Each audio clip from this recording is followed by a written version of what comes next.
There are moments in life when you meet someone and everything you thought you knew about love, about yourself, about destiny, shatters in a single glance. Their presence feels hauntingly familiar, as if you have known them for centuries, yet you've just crossed paths. The world seems to pause. Your heart races like it recognizes something your mind cannot explain, and you suddenly realize you have stumbled upon something far greater than ordinary attraction. But then reality strikes like a cruel twist. They belong to someone else. Married. Committed. Already woven into a life that does not include you. And you are left with the unbearable question: how can the universe be so merciless as to reveal your soul's mirror, only to deny you the right to hold them? This paradox is enough to drive anyone to despair. But what if what feels like the greatest injustice is, in truth, one of the most sacred encounters of your entire existence? What if the very pain tearing you apart is not punishment, but initiation? An initiation into a deeper understanding of love, one that transcends the ego's desperate cry of mine, and instead teaches the soul how to expand beyond possession. Carl Jung, though he never used the term twin flame, pointed towards something profound that helps explain this mystery. He spoke of synchronicity, of the collective unconscious, of forces that shape our encounters in ways far beyond coincidence. From his lens, the one who feels like your twin flame is not just another person. It is the embodiment of your inner opposite, the reflection of the parts of yourself you have yet to integrate. That is why the recognition is so overwhelming. You are not simply falling for someone, you are confronting a hidden fragment of your own soul, revealed through them like a mirror. And yet, Jung warned of something we often overlook. Not every soul connection is meant to be lived in the conventional form of relationship. Some come not to stay, but to awaken. They arrive not to offer comfort, but to unsettle, to ignite, to transform. They pull us into a fire of longing and impossibility, precisely because only that fire is strong enough to burn away illusions and reveal what is truest within us. So when you find your supposed other half already bound by vows, understand this: it is not a mistake. It is a deliberate design. Life is not punishing you. It is preparing you. It is asking whether you can step beyond the smallness of desire and enter the vastness of love that does not need to own in order to exist. Yes, the pain is real. Yes, the longing feels unbearable. But beneath it all lies something extraordinary. Jung compared the human psyche to an alchemical vessel. Gold is not formed without fire, and the spirit is not refined without trials that break the ordinary boundaries of the heart. The experience of loving someone you cannot have is precisely that alchemy, the destruction of your naive notions of love and the birth of something infinitely stronger. Think of it: love that does not demand possession, intimacy that does not require closeness, connection that persists even in silence. It is love stripped bare of ego, purified until only its essence remains. And in that paradox, the soul grows. You may ask why the universe would allow such cruelty, why it would dangle before you the very person who feels like home, only to forbid you from walking through the door. But consider this: maybe it is not cruelty at all, but precision. The psyche, Jung believed, has its own intelligence. It orchestrates encounters that force you into growth that would never be possible in safer, easier circumstances. Sometimes the obstacle is the lesson. Sometimes the impossibility is the doorway. To love someone you cannot hold teaches you patience with divine timing. To see your soul reflected in the eyes of a person you cannot claim teaches you trust beyond logic. To ache for what cannot be teaches you that love's true power is not in ownership, but in its ability to expand your heart without boundaries. This is why the universe chose this timing. Because your soul needed exactly this paradox. You are not meant only to fall in love. You are meant to be transformed by it.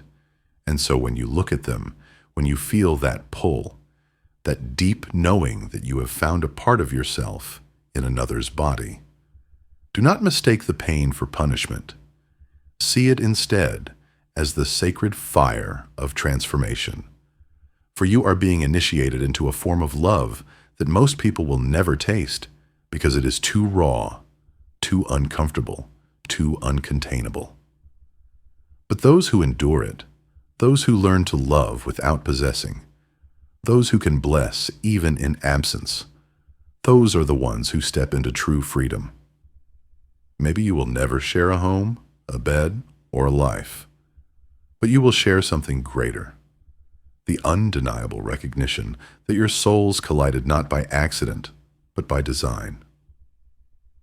And if you can hold that truth, if you can carry the fire without letting it destroy you, you will emerge changed, stronger, wiser, capable of a depth of love that no ordinary romance could ever teach.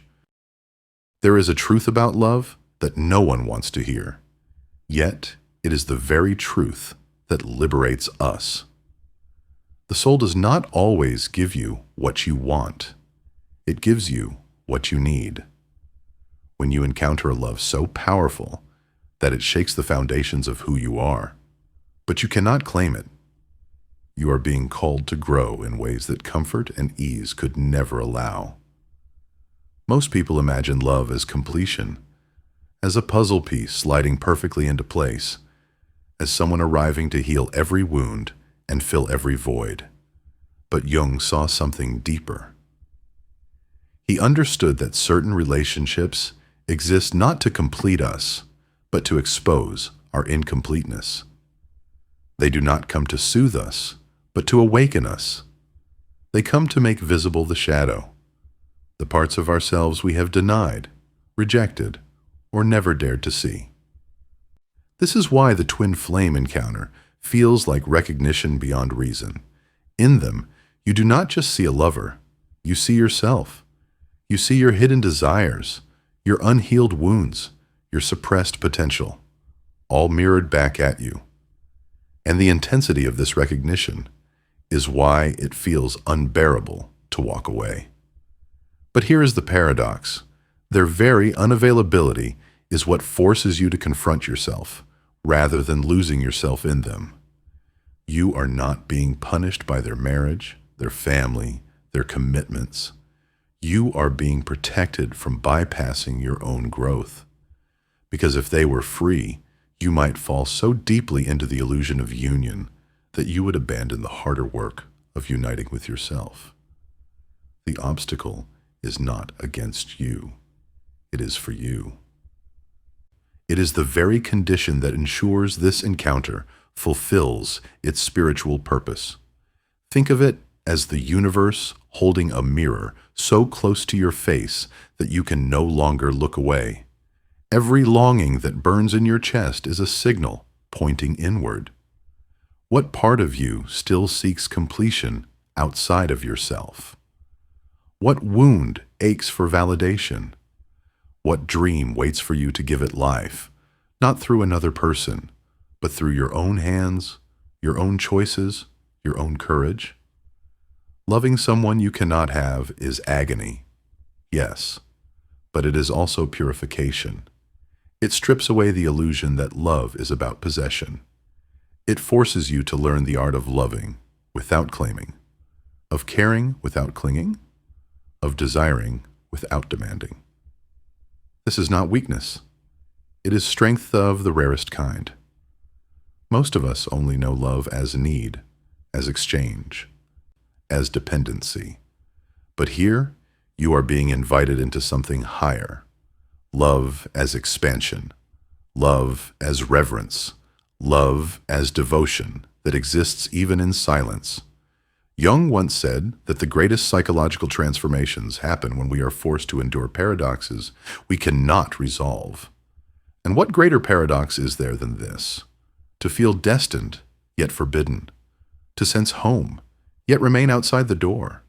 To love with all of yourself, yet hold nothing in your hands. This tension, the unbearable pull between desire and impossibility, is not meant to break you. It is meant to stretch you until something new is born inside you. Jung called this the transcendent function, the alchemy that happens when the human heart learns to hold opposites without collapsing. Out of this crucible emerges a new form of love, one not bound by ego, nor limited by society's scripts. You may have noticed the signs already, the strange synchronicities, the inexplicable familiarity, the way your lives seem to echo each other's, even from a distance. Perhaps you have felt their presence in your dreams, or sensed their emotions without a word being spoken. These are not accidents. They are reminders that connection exists beyond physical proximity. And yet, true connection, real twin flame recognition, always carries with it a silent respect for what already is. You know deep down that this bond cannot be forced without destroying the very purity that makes it sacred. That is why, if what you feel is genuine, you will also feel a strange kind of reverence for their commitments. You will not want to pressure them into betrayal. Nor will you want to cheapen the connection by dragging it into the shadows. On some level, you both know this love is too profound to be reduced to secrecy or stolen moments. Instead, it breathes in the space between you, growing silently, changing you both, even when no words are spoken. And perhaps this is the greatest sign of all, the way the connection uplifts you rather than consumes you. Yes, there is pain, but beneath the ache is a current of transformation. You find yourself questioning old beliefs, shedding old habits, daring to become more than you were before you met them. Their mere existence in your life, even from afar, acts as a catalyst. That is how you know it is real, because it calls you upward. So what, then, is the purpose of this impossible love? Why does life orchestrate such encounters, knowing the suffering they bring? The answer lies in the hidden curriculum of the soul. To love without possessing is to heal the wounds of control, jealousy, and dependency that have followed humanity for centuries. To stand in longing without collapsing teaches you patience, resilience, and the capacity to find meaning in suffering. To respect boundaries while feeling infinite connection teaches you maturity of the rarest kind. And when you learn these lessons, something extraordinary happens. Your heart expands beyond the narrow definition of romance. You begin to glimpse the possibility of loving in a way that is conscious, unconditional, and free. You start to understand that the real purpose of this encounter was never about building a life with them. It was about building a greater life within yourself. Maybe you will be together one day, maybe not. But that is no longer the point. The point is who you are becoming through the fire of this love. Because the person who can love without possessing, who can endure without bitterness, who can bless without demanding, that person is untouchable. That person carries within them a kind of freedom no circumstance can take away. And that is the freedom your soul came here to claim. There is a temptation, when faced with an impossible love, to believe that something has gone terribly wrong, that fate has cheated you, that the universe is playing a cruel game. But Carl Jung taught that the psyche is not chaotic. It is purposeful. Every encounter, especially the ones that tear us apart, has meaning woven into it. The very suffering you wish to escape may be the fire that forges you into who you were always meant to be. Think of the ancient art of alchemy that Jung studied so deeply. The alchemist did not turn lead into gold by avoiding fire, but by submitting it to heat so intense it stripped away everything impure. Love that cannot be possessed works the same way. It exposes you to longing so raw, to desire so unfulfilled, that you cannot help but be changed. Every illusion you once held about love, that it must be mutual to matter, that it must be physical to be real, that it must culminate in possession to be valid, burns away. What remains is love in its purest form, selfless, unbounded, transcendent. This is not the love of fairy tales. It is not the kind sung in love songs or written in romantic novels. It is a harsher, more demanding kind of love, a love that asks you to grow teeth and tenderness at the same time, to endure the paradox of desiring with all your soul and yet surrendering without condition. It is a love that does not give you what you want. It gives you who you are. Most people will never know this kind of love, and perhaps they are lucky. They will live lives of comfort, of ordinary companionship, of quiet satisfaction. But for some, life demands more. Life demands transformation, and so the universe delivers a mirror in human form, a soul whose presence unsettles everything you thought you knew. They do not come to fit neatly into your life. They come to crack it open. This is why Jung insisted that such encounters are not mistakes. They are initiations. You are being initiated into a level of love that transcends ego, and the price of initiation is always suffering. To love without fulfillment, to yearn without resolution, to feel destiny and impossibility in the same breath, this is the paradox that stretches your soul. And yet paradox is not the end of the road. Out of paradox comes transformation. Jung called it the transcendent function, the mysterious capacity of the human psyche to hold opposites until something greater emerges. Out of longing and impossibility comes compassion. Out of pain and patience comes wisdom. Out of silence and distance comes a new form of intimacy, not physical, but spiritual. Ask yourself this: what has this experience already awakened in you? Perhaps it has made you more aware of your own shadows, forcing you to confront the parts of yourself that still crave possession, validation, control. Perhaps it has made you gentler, more compassionate toward others, less quick to judge the complexities of human love.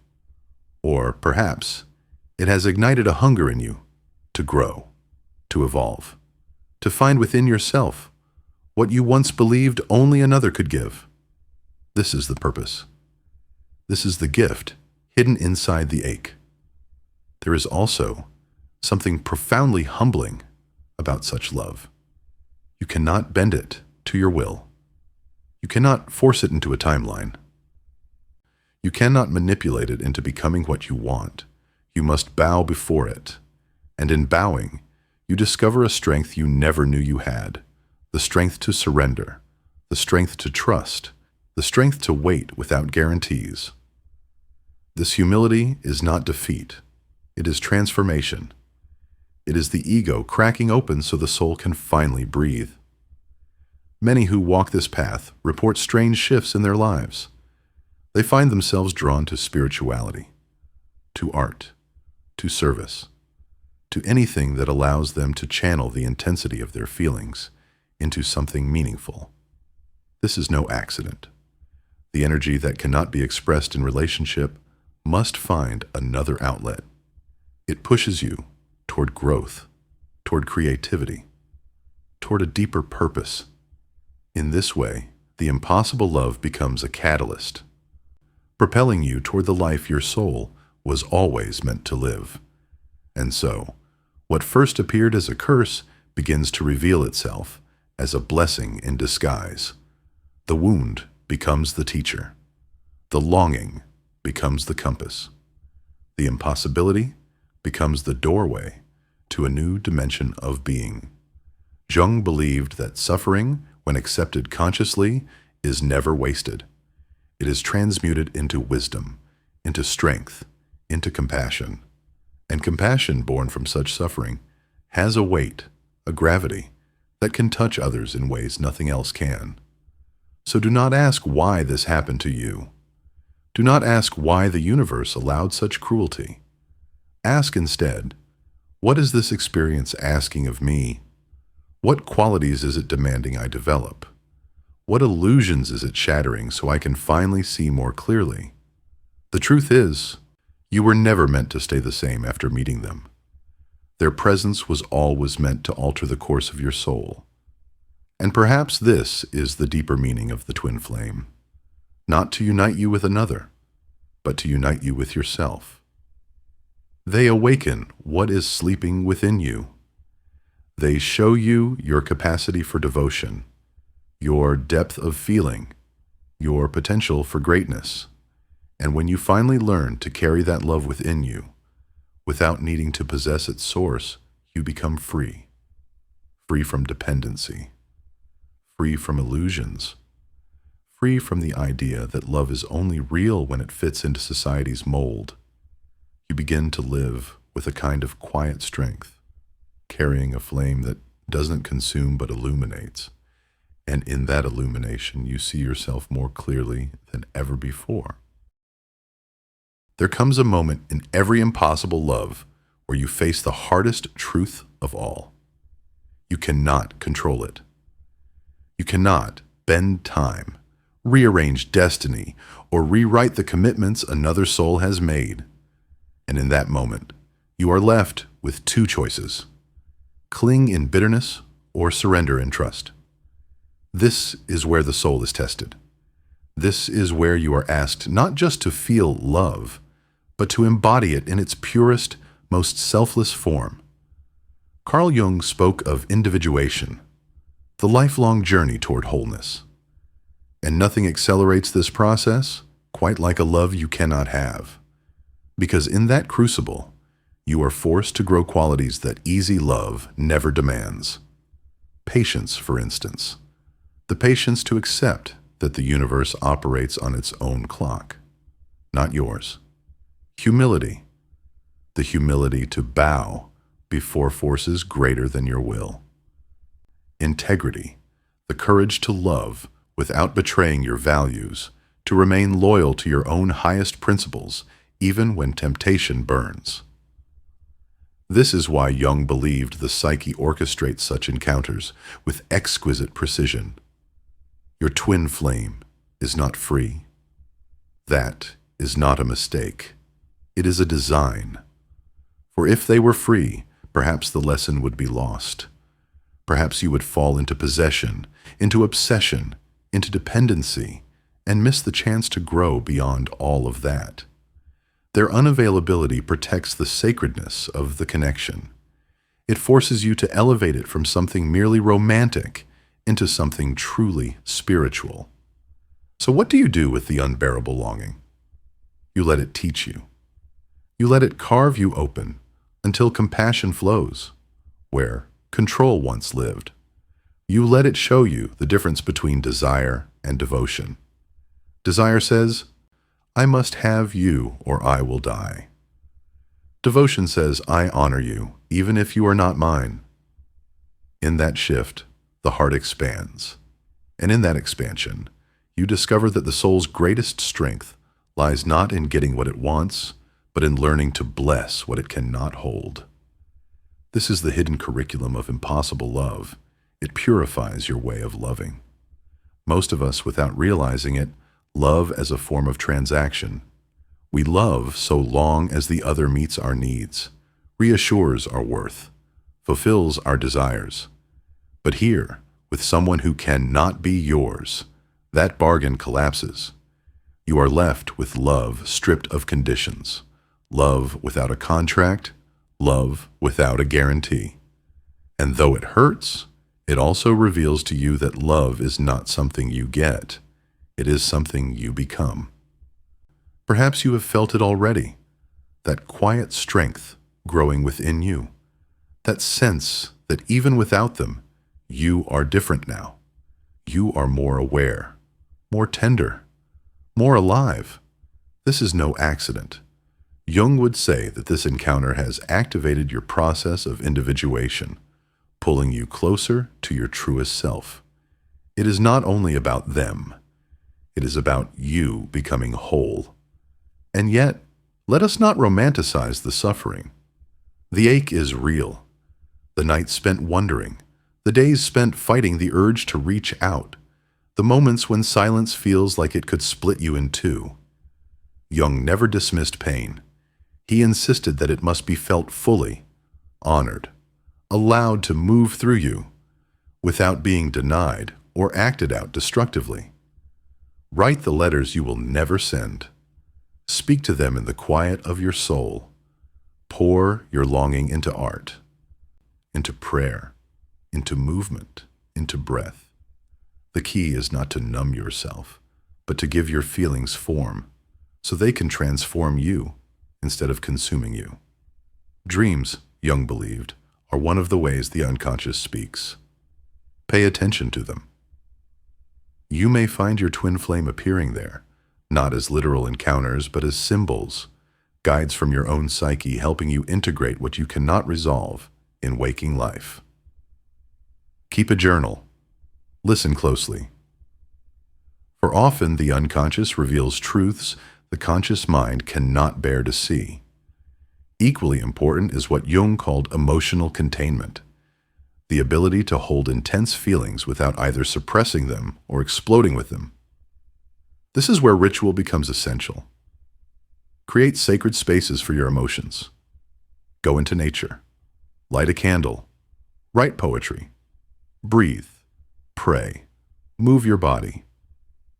All of these are ways of honoring your feelings without letting them destroy you. And as you do this work, something unexpected begins to happen. The longing that once felt like a curse starts to feel like fuel. It propels you to grow, to create, to connect.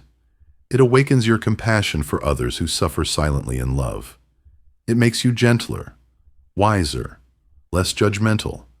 You begin to realize that your pain has given you a gift, the ability to see more deeply into the human heart. This is why Jung believed that impossible love is never wasted. It prepares you. It strengthens you. It shapes you into someone who can hold more love than ever before. Love not just for one person, but for life itself. And maybe this is the greater purpose, that through this encounter, you are being prepared for a role you cannot yet see. Perhaps you are being called to guide others, to create, to serve, to heal, to embody compassion in ways you never imagined. Do you see now? What feels like an unbearable tragedy is in truth a sacred training. The fire you walk through now will one day become the light you carry for others. The patience you cultivate now will one day become wisdom. The trust you learn now will one day become strength. And the love you hold now, even without possession, will one day become the purest essence of who you are. So know, the universe is not cruel. It is precise. And this precision is carving you into the person you were always meant to be.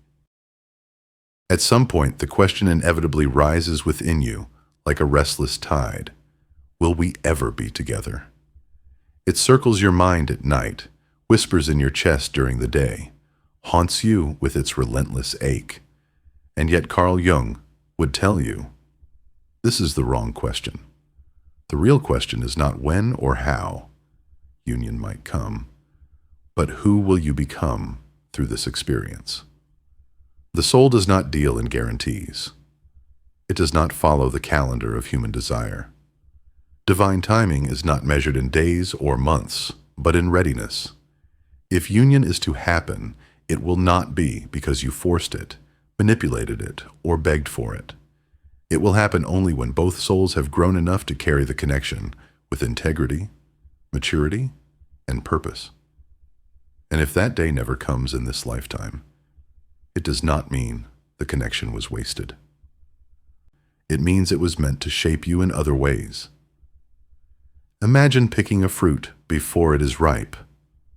It may look tempting, but the taste is bitter, the sweetness undeveloped. Love is the same.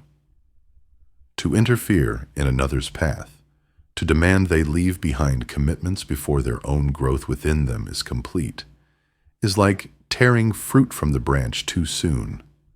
It will not nourish. It will not last.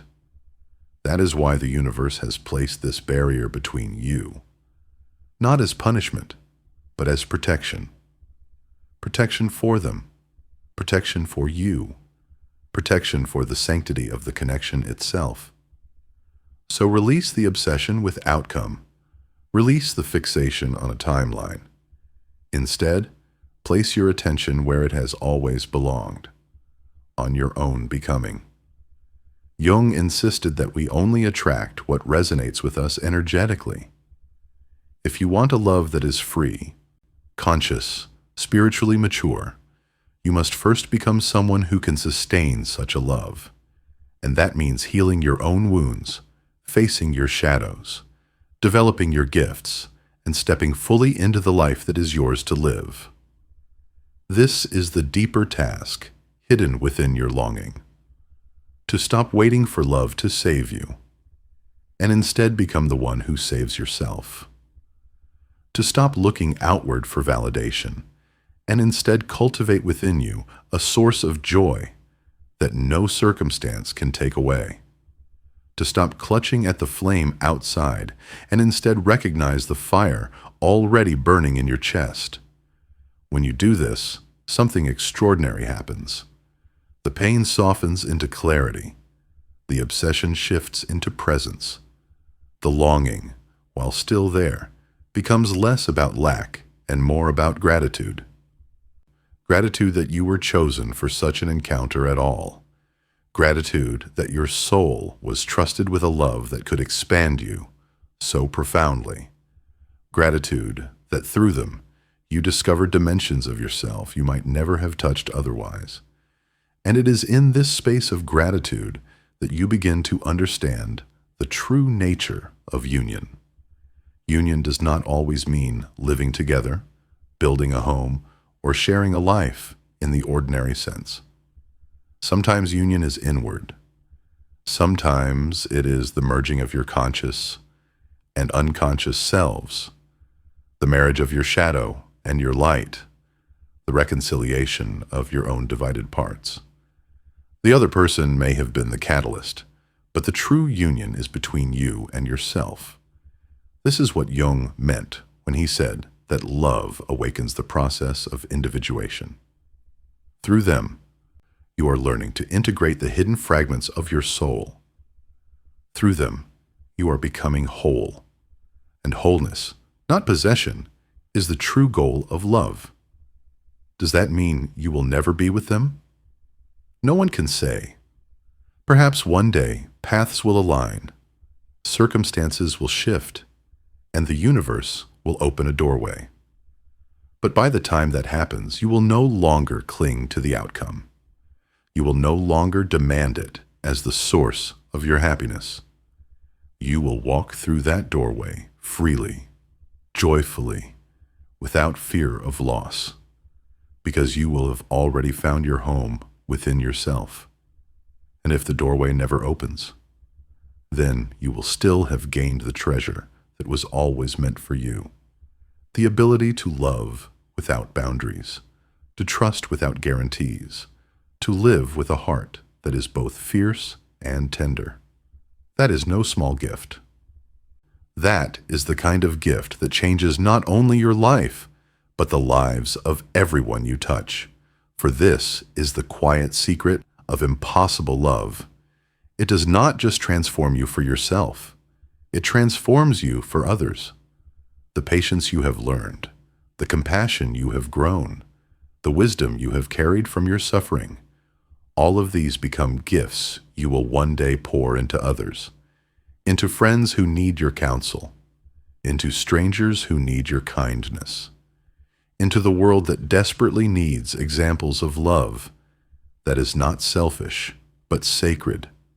And perhaps that is the greater purpose behind it all. Not that you should end up with your twin flame, but that through loving them, you become a flame yourself. Someone who illuminates the path for others. Someone who carries light, born not from comfort, but from fire. So the question is not, will we unite? The question is, will you allow this love to unite you with your higher self? Will you allow it to burn away your illusions and reveal the truth of who you are? Will you let it transform you into someone capable of embodying love in its rarest form? For if you do, then no matter what happens in the physical world, you have already won.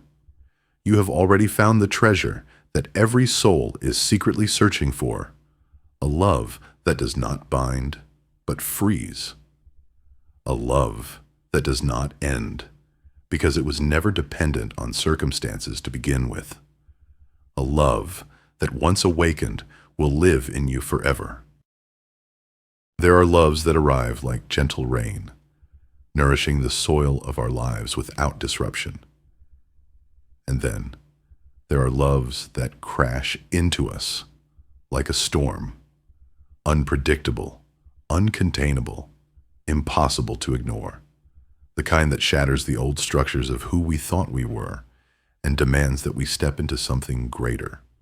When you meet your twin flame and they are bound to another life, you encounter the storm in its purest form.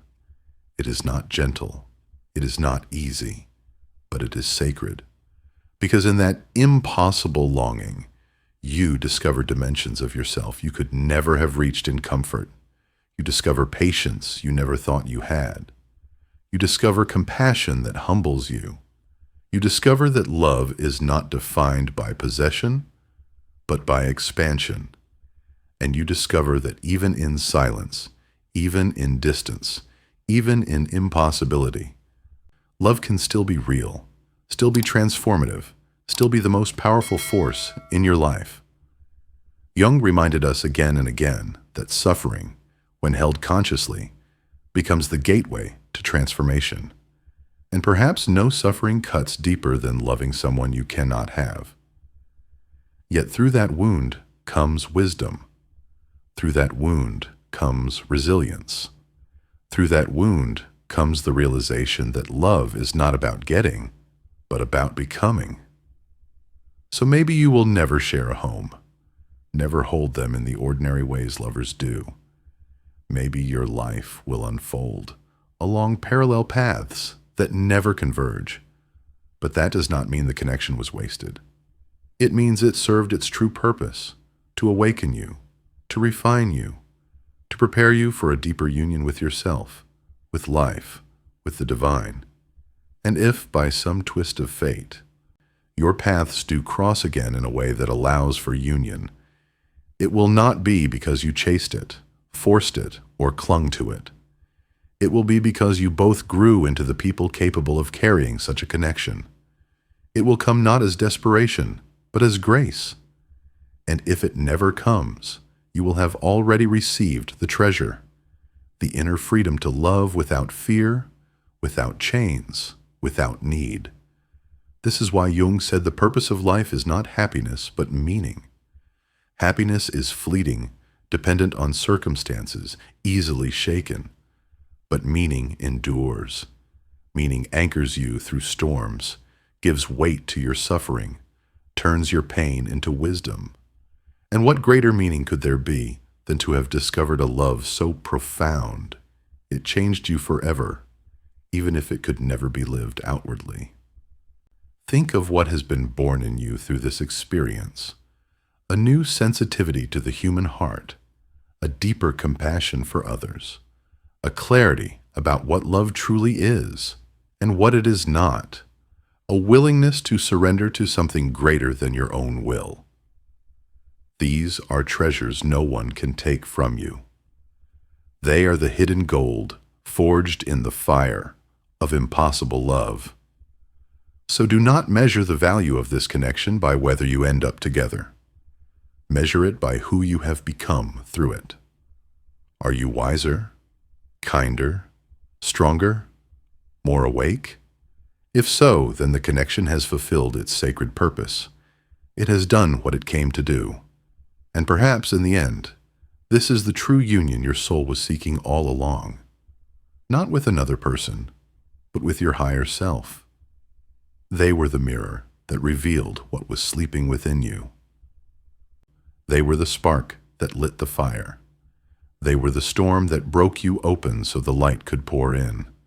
Now it is your task to carry that light forward, to honor what was awakened, not by clinging to the past, but by living fully into the present. To love not just them, but life itself, with the same devotion, the same reverence, the same courage, to let your heart remain open, not in longing, but in offering. For the love you feel is too vast to be contained by one person. It is meant to flow into everything you touch.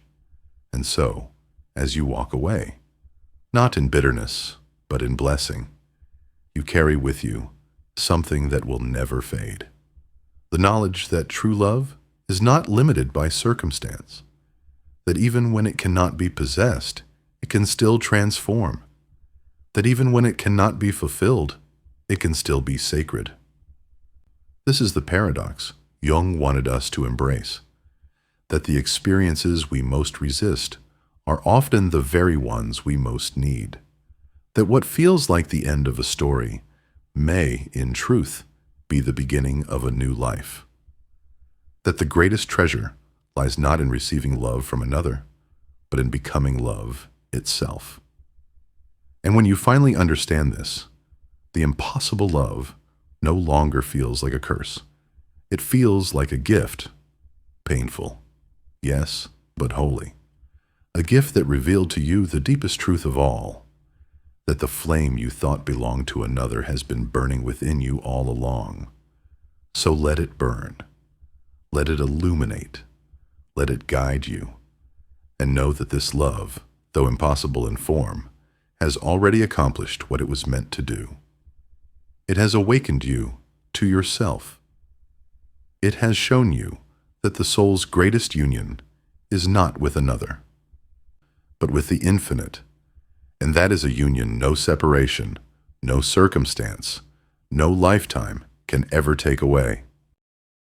Remember this: the greatest love you'll ever experience is not the one you hold in your arms, but the one that awakens in your soul and never dies.